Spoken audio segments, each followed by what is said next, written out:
One of the really important things about this whole process is education.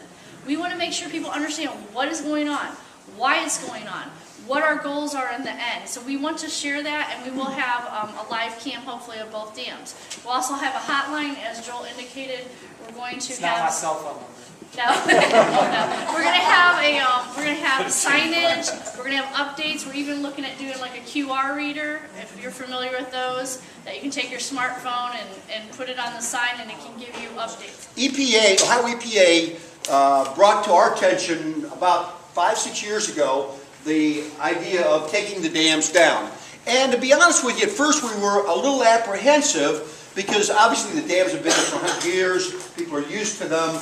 And indeed, we were concerned particularly about the Sheraton and Lefevre's because their business is right there, and we felt the impact to them could be negative. But we went and sought that out, and we found out in both cases they were very supportive of it. We met with some people in river estates. We knew that there was a potential impact there, and we tried to tell them to answer their questions as best we could at the time, telling them furthermore that we would we would make sure that we would have these presentations and make them aware of it.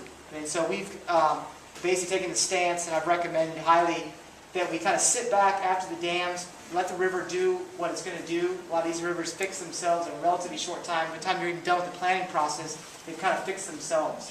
And so we have to recognize that, especially in a large river like Cuyahoga, that we can learn a lot from the river, but plantings in certain vital areas that I think will come out of that BHI analysis, that Bank Erosion Hazard Index analysis, will be areas that we can organize some volunteer plantings.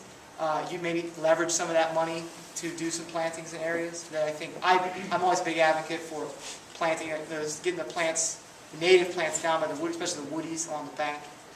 But based on the recovery we saw in the Cuyahoga Falls area, a lot of those plants have come back pretty fast.